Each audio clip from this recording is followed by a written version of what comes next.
Bom dia desde o céu cinzento de Goiás.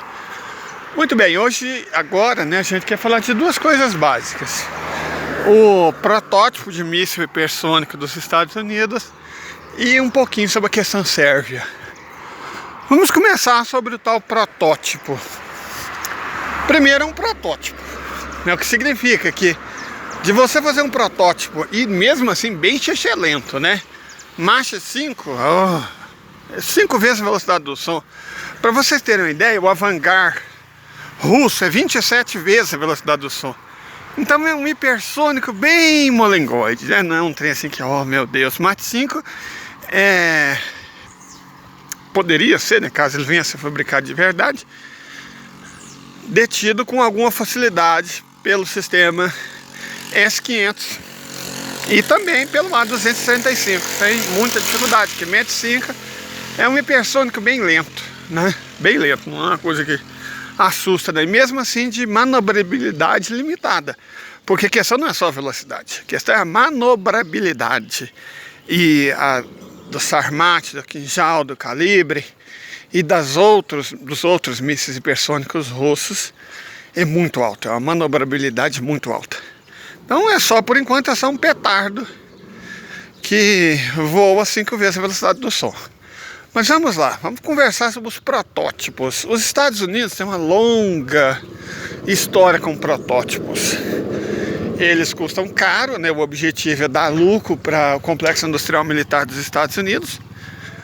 Eles demoram, porque o objetivo é dar lucro para o complexo industrial militar dos Estados Unidos. Eles costumam apresentar muitas falhas, porque o objetivo principal é dar lucro para o complexo industrial militar dos Estados Unidos. Então vamos supor que, milagrosamente, esse protótipo se transforme em uma arma funcional. Daqui 2, 3 anos. E aí ele vai entrar em fabricação por um preço astronômico, Daqui mais, 4 anos.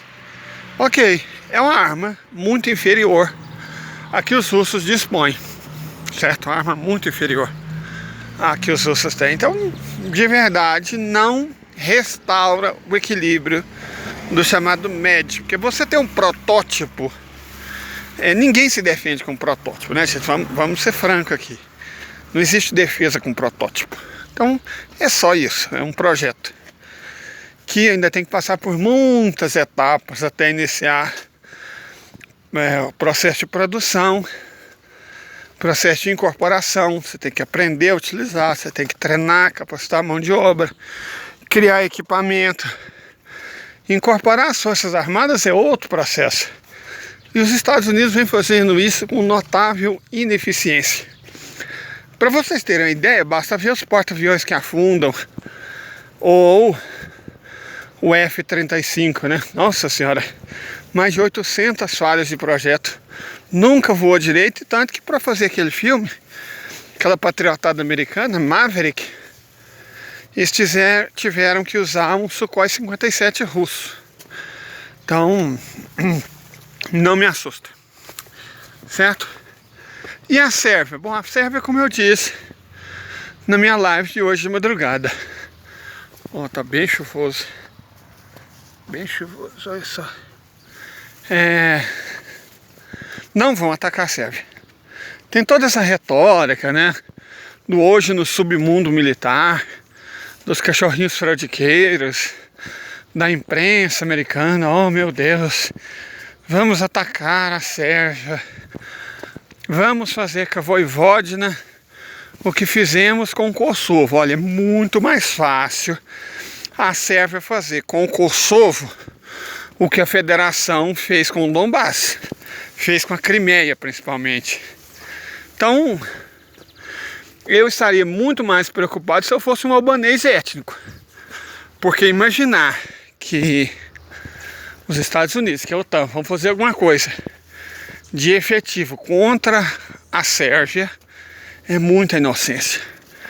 Primeiro porque eles têm muito o que perder. Eles têm uma base militar em Kosovo, que é um alvo perfeito para testar as capacidades de um Kinjal, certo? Para não falar em calibre. Segundo, porque a federação já avisou que é uma linha vermelha. Não ataquem a Sérvia. Então eles podem tentar fazer o quê? Ataques, como é que o Raevski falou? Psicoterapêuticos, né? Perdão, psicoterapêuticos. Podem fazer ataques psicoterapêuticos tanto na Sérvia quanto na República Sérvia da Bósnia e Herzegovina, República Srpska, né? Mas o problema é que pau que bate em Chico, bate em Francisco. Então, se os tais ataques psicoterapêuticos forem feitos, a Rússia certamente também vai fazer ataques psicoterapêuticos na Albânia e no Kosovo, certo? E ainda tem a questão da Eslavônia Ocidental, que a Sérvia ainda não digeriu bem. Então, não acredito, honestamente, que vai dar em qualquer coisa. Porque por mais estúpidos que a OTAN e os Estados Unidos sejam, burros de verdade eles não são.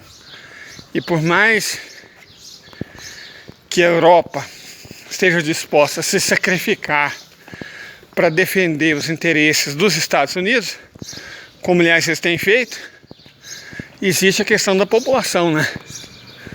A população não vai permanecer quieta para sempre.